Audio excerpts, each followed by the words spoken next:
औज़ुबिल्लाहिमिनश्शैतानिर्रजीम बिस्मिल्लाहिर्रहमानिर्रहीम।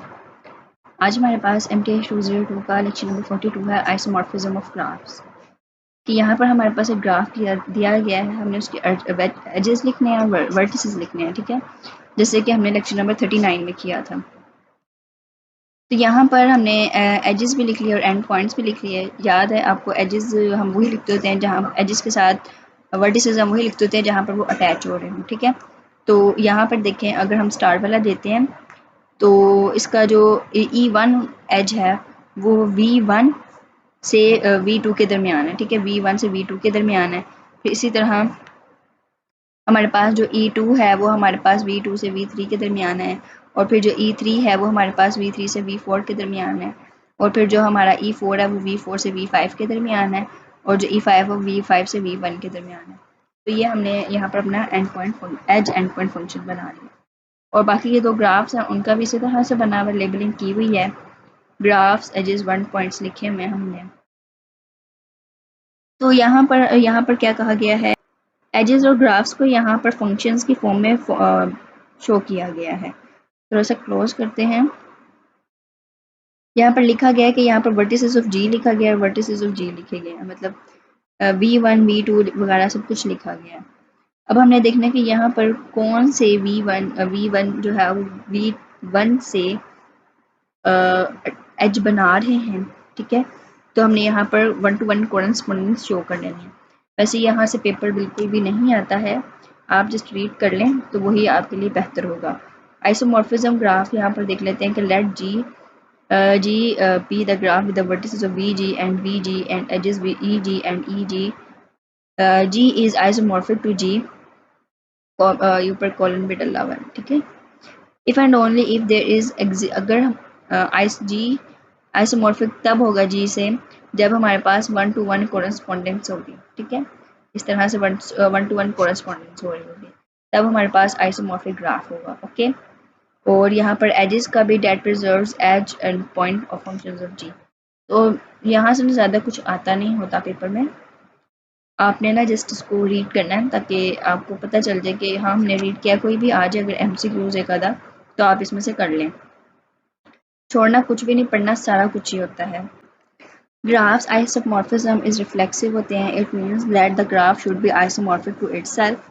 Graph isomorphic is symmetric, it's means कि graph जो है G इस आइसोमॉर्फिक होगा G कोमा के, G कॉलन के, ठीक है। और G colon is also isomorphic of G।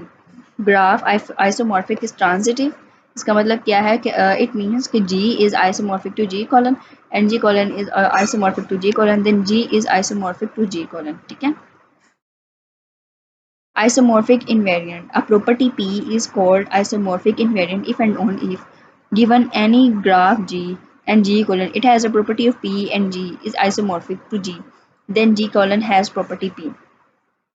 Theorem of isomorphic invariant क्या है कि इसके हमारे पास has n vertices m edges, इसके हमारे पास वर्टेक्स होते हैं डिग्री के, वर्टिसेस हमारे पास इसके होते हैं डिग्री के, सर्किट होती है मतलब लेंथ का, सर्किट का लेंथ होता है हमारे पास, सिंपल सर्किट होता है, सिंपल सर्किट ऑफ लेंथ के कनेक्टेड होता है, यूलर सर्किट होता है और हैमिल्टनियन सर्किट भी होता है।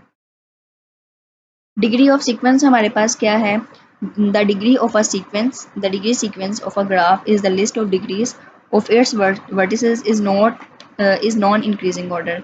मतलब कि जो डिग्री ऑफ अ सीक्वेंस होता है वो हमारे पास नॉन इंक्रीजिंग होता है, ठीक है। हमारे पास एक लिस्ट बनी होती है लेकिन वो नॉन इंक्रीजिंग होती है। Find the degree of the sequence, हमने degree of the sequence find करना है। अब जैसे ए है तो उसकी डिग्रीज कितनी है, ए है और उसकी डी है, 2 डिग्रीज है।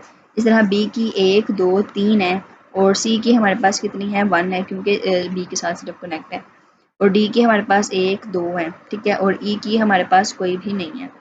By the definition of the vertices of a given graph should B decreasing, मतलब डिक्रीजिंग है ना, जैसे 3 2 2 1 0 है, okay. Graph is isomorphic for the simple graph, okay. देखते हैं नोट क्या है।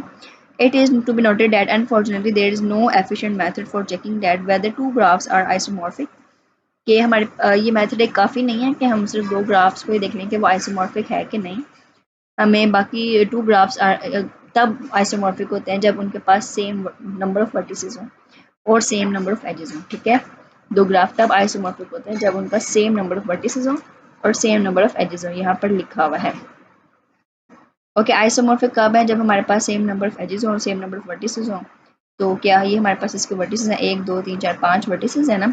अब यहाँ पर देखते हैं क्या इसके हमारे पास एजेस हैं इतने, 1 2 3 4 5 6 7 है।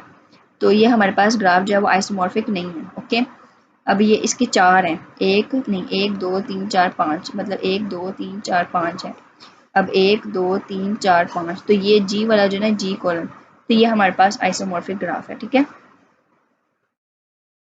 As the edges of the both graph G and D dash, D dash का कैसे नहीं सही, 1 2 3 4 5, 1 2 3 4 5 सेम ही है। ओके, जी है ना, शायद जी डैश इस वजह से नहीं आ रहा, ठीक है। जी है और जी डैश दोनों ही नहीं सेम। अगर जी नहीं सेम तो जी डैश भी नहीं सेम, तो ये हमारे पास ग्राफ जो है वो आइसोमॉर्फिक नहीं है, ठीक है। आगे देखते हैं, ये एक्सरसाइज आ गई है, इसमें से बच्चे वाकई में कुछ भी नहीं आता, ठीक है, करवाना भी फजूल है, क्योंकि ग्राफ जो है वो पेपर में बनाने के लिए आते ही नहीं है। आगे देखते हैं अगले लेक्चर में हमारे पास क्या है। यहाँ पर ना प्लेनर ग्राफ और ग्राफ कलरिंग आ जाता है। अब प्लानर ग्राफ और ग्राफ कलरिंग में हमारे पास होता है क्या है कि यहाँ पर इस ग्राफ में हमने एक फ्लैट सरफेस जो है वो ग्राफ बनाने हैं, जिसमें एजेस जो हैं वो क्रॉस नहीं हो रहे होंगे। अभी जो बॉक्स है यहाँ पर क्या है कि इसके 4 एजेस हैं, 4 वर्टिसेस हैं, 1 2 3 4, और हर 4 वर्टिसेस जो है वो एक दूसरे से कनेक्टेड है, ठीक है। Okay, in this graph note that each vertex is connected to every other vertex but no edge is crossed, ठीक है। The graph shown above a complete graph with 4 vertices K4। अब डेफिनेशन क्या है कि a graph is called planar if it can be drawn in plane without any edge, किसी भी as के बगैर जो है वो ग्राफ बना लिया जाए तो वो हमारे पास एक प्लेन ग्राफ होता है, ठीक है। You can say that a graph is called planar in which graph crossing number is 0, जिसमें हमारे पास क्रॉसिंग नंबर कोई एज जो है वो क्रॉस ना कर रहा हो एक दूसरे से। नोट कर लेते हैं, देख लेते हैं। The graph given above are also complete graphs, ये वाले ग्राफ्स, ये हमारे पास कंप्लीट ग्राफ है। देखिए यहाँ पर 1 2 3 4 एजेस हैं, और अगर ये यहाँ से ना क्रॉस कर रहा तो ये यहाँ साइडों से क्रॉस कर रहा है, ठीक है। तो ये हमारे पास भी कंप्लीट ग्राफ है। ओके, आगे आगे हमारे पास ये है बारपाटाइड जो हमने पढ़ लिया थ्योरम। ओके, ये पढ़ लेते हैं। Show that K5 is non planar. ये देखते हैं क्या है faces. A planar drawing of a planar graph divide the plane into regions including an unbounded region called faces। अब faces हमारे पास क्या है, the unbounded region is called infinite faces। कि जब हम एक प्लेन को ड्रॉ करते हैं ग्राफ पे, ठीक है, प्लेनर ग्राफ हम ड्रॉ करते हैं, उसको प्लेन्स में डिवाइड कर लेते हैं, जैसे कि यहाँ पर डिवाइड किया गया है कि मैंने यहाँ पर एक ग्राफ बनाया, मतलब 4 एजेस का, तो मैंने इसको इस तरह से डिवाइड कर लिया है, और यहाँ पर मैंने F1 F2, तो ये मेरे पास क्या आ गए, फेसेस हैं, ठीक है, और ये अनबाउंडेड रीजन्स आ गए हैं। तो यहाँ पर इसके कितने फेसेस हैं, 1 2 3 4 5 6 फेसेस हैं। We have 6 faces, 7 vertices and 10 edges, ठीक है। F6 जो है वो अनबाउंडेड रीजन है, कॉल्ड इन्फिनाइट फेस, मतलब इन्फिनाइट फेस F6 है। जैसे कि अगर ये F1 F2 F3 है ना, और ये F4 है, तो F5 जो होगा ना बाहर वाला, तो वो हमारे पास क्या होगा, अनबाउंडेड रीजन होगा, ठीक है। जो बाहर होगा उसको हम अनबाउंडेड रीजन कहेंगे, जिसका इन्फिनाइट फेस है, ठीक है। आगे हमारे पास यूलर फार्मूला आ जाता है, ये इंपॉर्टेंट है, इसके अबाउट शॉर्ट आ जाता होता है और MCQ भी आ जाता होता है, ठीक है। इसका आपने फार्मूला याद करना है कि F equals to E minus V plus 2, ठीक है। ये इसका फार्मूला, E हमारे पास एजेस वर्टिसेस प्लस 2 फेसेस के निकालने का फार्मूला है। अब वो कह रहे हैं कि अगर हमारे पास एक प्लेनर सिंपल ग्राफ है जिसके 30 एजेस हैं, अगर हम उस प्लेन को ड्रॉ करें ग्राफ पे 20 फेसेस के साथ, तो हाउ मैनी वर्टिसेस, कितने वर्टिसेस होते हैं, डज दिस ग्राफ है, तो कितने वर्टिसेस बनते हैं इस ग्राफ के। तो faces equals to edges plus minus, sorry, edges minus vertices plus 2। तो फेसेस तो हमारे पास है ना, फेसेस हमारे पास यहाँ पर कितने हैं, 20 हैं, और एजेस हमारे पास कितने हैं, 30। v हमारे पास वर्टिसेस हमारे पास नहीं है और +2 हमने ऐसे लिख देना, ठीक है। अब 20 माइनस 30, ठीक है, -2 इक्वल्स टू v आ जाता है, ठीक है। जब माइनस करेंगे तो हमारे पास आंसर जो है वो 12 आ जाएगा, ओके। एक इम्पोर्टेंट चीज़ यही रह गई थी इस लेक्चर में, जिसके अबाउट जो है वो क्वेश्चन आ जाता होता है। अब ये ट्रीज है तो ट्री के अबाउट भी हम पढ़ चुके हैं, दोबारा से पढ़ लेते हैं कि a tree is connected graph that does not contain any non trivial circuit. A trivial circuit is one that consists of a single vertex. Trivial circuit वो सर्किट होता है जिसमें हमारे पास सिंगल वर्टेक्स हो, ठीक है। जैसे कि यहाँ पे एक ट्री ड्रॉ किया गया है, तो वैसे भी ट्री एक कनेक्टेड ग्राफ है जिसमें हमारे पास नॉन ट्रिवियल सर्किट होता है, नहीं होता, ठीक है। एग्जाम्पल्स ऑफ ये हमारे पास ट्रीज नहीं है क्योंकि ये हमारे पास ट्रीज नहीं बन रहे, ठीक है। उसके बाद हमारे पास आगे हमारे पास ट्रिवियल ट्री आ जाता है। अब ट्रिवियल ट्री वो कौन सा ट्री होता है जिसमें हमारे पास सिंगल वर्टेक्स हो, मतलब डी जनरेट ट्री होता है। ट्रिवियल ट्री को हम डी जनरेट ट्री भी कहते हैं और वो हमारे पास सिंगल वर्टेक्स पर कंप्लीट कंसिस्ट होता है। एम्प्टी ट्री वो होता है जिसमें हमारे पास ना ही वर्टिसेस हो ना ही एजेस हो, उसको हम एम्प्टी ट्री कहते हैं। फॉरेस्ट क्या है? A graph is called a forest if and only if अगर हमारे पास उसका सर्किट फ्री है, मतलब no any non connected graph that contains no circuit. देखिए आगे से इसका कोई सर्किट नहीं है, सिर्फ और सिर्फ एक एक ब्रांच निकली हुई है, तो ये हमारे पास फॉरेस्ट ट्री है, ठीक है। It clears that connected components of a forest are trees, both है नो सर्किट्स, तो ये हमारे पास क्या है? फॉरेस्ट है। प्रॉपर्टीज ऑफ ट्रीज क्या है कि a tree with n vertices has n-1 edges. Any connected graph with n vertices n-1 edges is a tree. Tree has no trivial circuit. Tree का कोई trivial circuit नहीं होता। अगर हमारे पास उसका एक न्यू एज हो जाए लेकिन वर्टेक्स ना हो, अगर हम उसमें ऐड कर दें तो वो भी हमारे पास नॉन ट्रिवियल सर्किट ही होता है, ठीक है। A tree is connected, but if any edge is deleted from it, then the resulting graph is not connected. अगर ट्री बना हुआ है लेकिन अगर हम उसमें से कोई एज डिलीट कर देते हैं तो हमारे पास जो ग्राफ है वो कंप्लीट नहीं होता। एक्सरसाइज में वही हमारे पास बताया गया कि हमारे पास जो ट्री है वो n-1 की प्रॉपर्टी होल्ड करता है, n-1 एजेस। तो यहाँ पर अगर आपको एक्सरसाइज में दिया गया कि explain why graph do not exist, tree है हमारे पास 12 वर्टिसेस और 15 एजेस, तो हमने वर्टिसेस को माइनस कर देना है 1 से, तो 11 एजेस आ जाते हैं, नॉट 15। माइनस करके 15 के बराबर आना चाहिए, ठीक है। वर्टिसेस और एजेस बराबर आने चाहिए। अब यह तो ये हमारे पास आ रहा है एनी ट्री विद 5 वर्टिसेस, तो 5 में से 1 निकाले तो 4 एजेस आ गए, लेकिन यहाँ पर तो टोटल इसकी डिग्री बताई गई है। अब हमारे पास डिग्री बताई गई है ना, तो नंबर ऑफ एजेस हमें मालूम हो गए 4, तो 2 को जब हमने 4 के साथ मल्टीप्लाई किया तो 8 आ गया, तो टोटल डिग्री ऑफ ग्राफ हमारे पास क्या है? 8। तो a tree with 5 vertices would have a total a degree 8 not 10, तो ये भी हमारे पास ट्री नहीं है, ठीक है।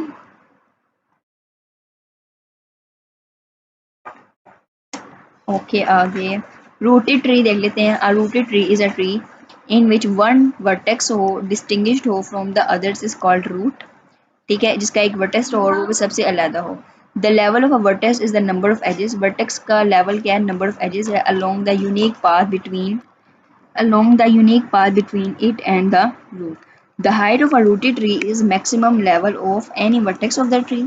The children of internal vertex V are all those vertices that are adjacent to V and are one level farther away from the root than V. तो ये आपने रूटेड ट्री के सारी प्रॉपर्टीज पढ़ लेनी है, ये एमसीक्यूज में पूछ ली जाती हैं, समझाने वाला इसमें से कुछ भी नहीं है। ट्री आपके सामने बना होगा। बाइनरी ट्री क्या है? Binary tree is a rooted tree in which every internal vertex has out at most 2 children, के बाइनरी ट्री में ऊपर से 2 चिल्ड्रंस उसके निकले हुए हो, ठीक है, इस तरह से। Every children is a binary tree is designated either a left child or a right child but not both. A full binary tree is a tree in which each internal vertex has exactly 2 children, ठीक है। Okay many more spanning trees। Spanning trees हमारे पास क्या होते हैं? Suppose it is required to develop a system of roads between 6 major cities. A survey of the area revealed that one or only the roads shown in the graph could be constructed. छोड़ दें, ये just आपको problem बताई गई है, ये रहा spelling tree का। A spanning tree for a graph जी, ये एक सब ग्राफ है जी के लिए डेट कंसिस्ट करता है every vertex of G and is a tree. ठीक है, रिमार्क क्या है, every connected graph has a spanning tree, a graph में have more than one spanning trees, any two spanning trees for a graph have the same number of edges, if a graph is a tree then its only spanning tree itself. ठीक है, तो ये remark है कि हर connected graph जो होता है वो हमारे उसका एक स्पैनिंग ट्री होता है। ठीक है, अ ग्राफ में have more than one spanning tree, एक ग्राफ का बहुत एक से ज़्यादा स्पैनिंग ट्रीज भी हो सकते हैं। एंड कोई से भी दो स्पैनिंग ट्री और ग्राफ के उनके एजेस जो हैं वो सेम होने चाहिए। अगर हमारे पास एक ग्राफ ट्री है तो फिर उसका स्पैनिंग ट्री भी इटसेल्फ ही होना चाहिए। ठीक है, आगे उसके बाद हमारे पास हमारे पास है किरचॉफ थ्योरम। किरचॉफ थ्योरम में हमारे पास क्या है, बहुत ही आसान है, यहाँ पर देखते हैं। फॉर एग्जांपल, अगर हमारे पास ये एक मैट्रिक्स है M, ठीक है, अब यहाँ से मैंने एलिमेंट लिया 2, अगर मैंने यहाँ से 2 लिया ना, इसका ना एक फॉर्मूला है, यहाँ पर शायद नीचे शो किया गया, ये देखें, इसका हमारे पास ये मैट्रिक्स दिया गया है और जब हमने इसके किरचॉफ थ्योरम यूज़ करना है ना, तो अगर इसको हमने इस तरह से लिखना है, इसका फॉर्मूला क्या है, अगर आपने A11 चूज़ किया ना तो A11 वाली सारी रो और सारा कॉलम मिस हो जाएगा और अंदर -3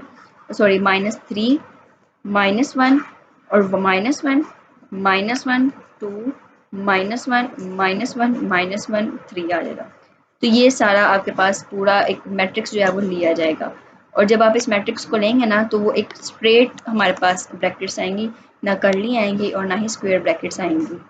अब ये जो हमारे पास मैट्रिक्स बन गया है, को फैक्टर ऑफ द एलिमेंट हमारे पास 1 1 इन M इज, तो वो ये निकला। ठीक है, अब आगे इस मैट्रिक्स में से हमने जब 3 को पकड़ा, वैसे इस बाउट ज़्यादा सवाल नहीं आते, जब हमने इसको 3 यहाँ से पकड़ा तो ये वाली रो ये वाला कॉलम मिस हो गया और अंदर ये आ गया। इसी तरह जब हमने पहले जब हम लिखते हैं ना, पहला जब हम एलिमेंट लेते हैं, यहाँ पर इसका पहला एलिमेंट लेते हैं और फिर सेट बनाते हैं, तो जब हम दूसरा लेते हैं ना तो यहाँ पर माइनस लगता है और फिर जब हम तीसरा लेते हैं तो यहाँ पर प्लस लगता है। ठीक है, फिर यहाँ पर -1 और उसका अपना -1 फैक्टर का ये वाला। ठीक है, यहाँ पर 3 और फिर जब यहाँ पर हम -1 लेते हैं तो यहाँ पर आएगा -1। ठीक है, यहाँ पर आ गया -1। तो अगर हमने यहाँ पर -3 लिया है, यहाँ पर 3 लिया है तो ये पूरी रो मिस हो जाएगी। अगर हमने यहाँ से -1 लिया है तो ये रो और ये कॉलम मिस हो जाएगा। ठीक है, बाकी सारा कुछ आ जाएगा। -1 है तो ये वाली रो और ये वाला कॉलम जो है मिक्स हो जाएगा। मज़ीद जब आगे हम सॉल्व करते हैं तो इनके अंदर क्रॉस मल्टीप्लिकेशन होता है, 3 to the 6 माइनस दरमियान में लगता है और माइनस माइनस प्लस होता है, 1 1 द 1 आ जाता है। ठीक है, फिर ये माइनस माइनस प्लस 1 हो जाता है मल्टीप्लिकेशन की -3 और फिर ये हमारे पास रहता है -1। फिर इस तरह ये -1 आ जाता है, फिर 1 1 दा हमारे पास 1 और 2 1 दा 2 हो जाता है। ठीक है, और हमेशा याद रहे जब भी हम इसके अंदर क्रॉस मल्टीप्लिकेशन करते हैं ना 2 की और 3 के साथ, तो दरमियान में माइनस का निशान आता है। ठीक है, इस तरह से इफेक्ट कैंसिल कर रहा है यहाँ पर, लेकिन आता माइनस का निशान है। तो एक ये रही चीज़ समझने वाली। वेटेड ग्राफ हमारे पास क्या है, a weighted graph is a graph for which each edge has an associated real number weight. The sum of the weights of all edges is the total weight of the graph. ठीक है, अगर हम तमाम edges के wait को add कर लेना तो हमारे पास टोटल वेट ग्राफ का निकल आता है। ठीक है, मिनिमल स्पेलिंग ट्री क्या होता है, a minimal spelling tree for a weighted graph is a spelling tree that has least possible total weight compared to all the spelling trees of a graph. If G is a weighted graph and E is the edge of the graph, then WE denotes the weight of the graph, weight of the edge, and WG denotes the weight of the graph. ठीक है, okay. क्रोस्कल algorithm, ये भी बहुत नहीं, ये नहीं आता ज़्यादातर। प्राइम्स एल्गोरिथम, तो ये जो है जस्ट आप इसको पढ़ लें, MCQs के लिए आ जाता है। वैसे यहाँ से ना ज़्यादा पेपर आता भी नहीं है। तो अल्हम्दुलिल्लाह आज हमारे पास ये लेक्चर नंबर 45 भी कंप्लीट हो गया। तो बुक जो है वो यहाँ पर कंप्लीट हो गई है। तो best of luck for your future and final term exams. मिलते हैं किसी और बुक में इंशाल्लाह। अल्लाह हाफिज़। दुआ में याद रखिएगा, अगर आपको लेक्चर की समझ आई है तो काइंडली लाइक कर दें और सब्सक्राइब भी कर दें और शेयर भी कर दें। अल्लाह हाफिज़।